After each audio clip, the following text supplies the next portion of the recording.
collection of something, you're bound to run across weird titles, and I'm talking weird. And I'm no exception to that rule, because going for a full PlayStation collection for the NTSC set, I've run across some real humdingers whenever it comes to the games on PlayStation 1. And yes, the ones that I'm about to talk about today, I have either played in its entirety or at least played a little bit enough to talk about. So without further ado, let's get weird! Hippity hop hooray! The Easter Bunny's here to save the day. Not with this! So, let me talk a little bit about how I actually procured this game. So, this game is actually a little bit expensive, believe it or not. It can run anywhere from like $25 up to $40 for this. I don't know why.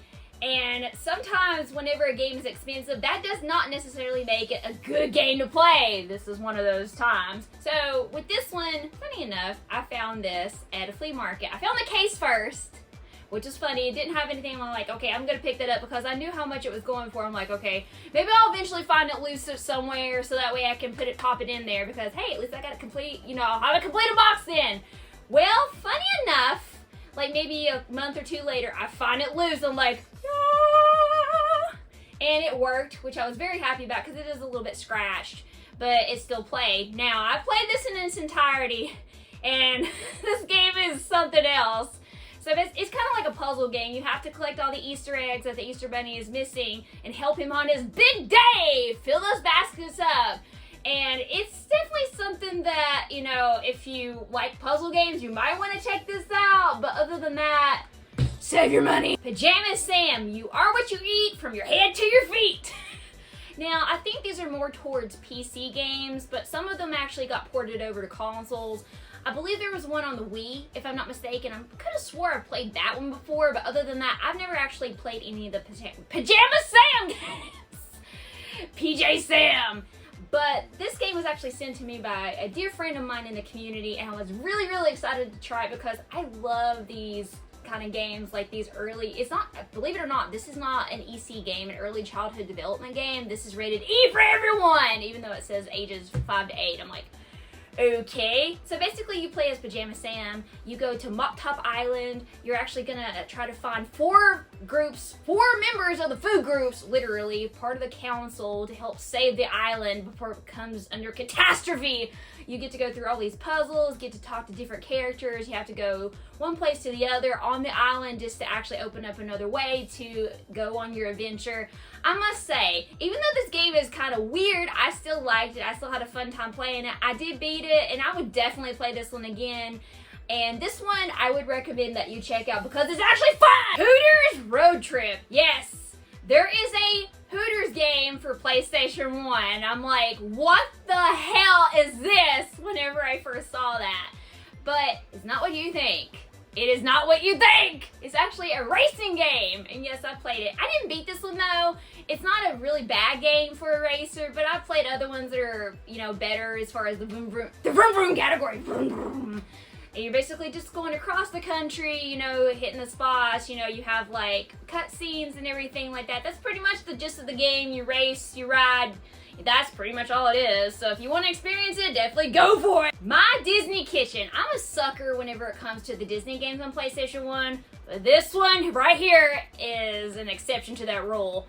Funny enough, I own this again, but sealed, thanks to my buddy Matt, which is funny. That's actually one of 2 sealed games I have for PlayStation 1. I don't really go for sealed stuff too much, but of course I'm happy to take it, and especially for this game too, which is just a weird thing in itself to have. So, what is My Disney Kitchen? It's not what I thought it was. So basically you have different perks about this game. You can decorate your kitchen, which I never figured out how to do.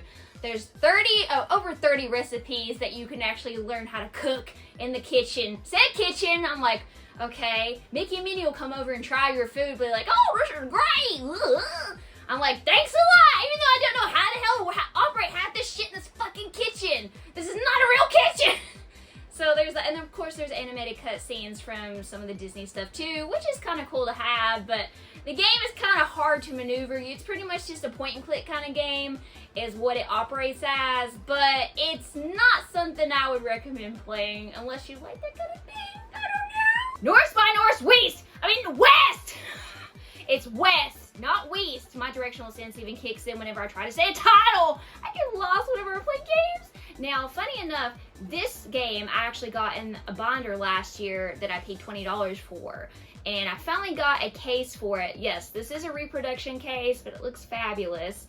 And it can finally go on the shelf instead of staying in that loose binder that I got so much stuff in.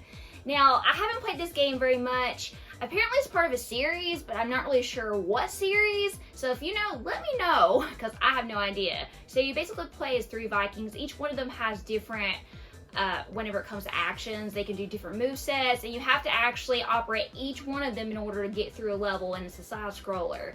And I think there's about 30 levels entirely in this actual game. I need to give it more of a playthrough so that way I can see what else is going on with it. Now, the graphics look pretty good for the time, and the humor that I experienced in what little bit I played in this game is actually on point and along with my type of humor, so definitely one I would check out. We're here to save the day from the multi-menace in our way. By Fisher Price.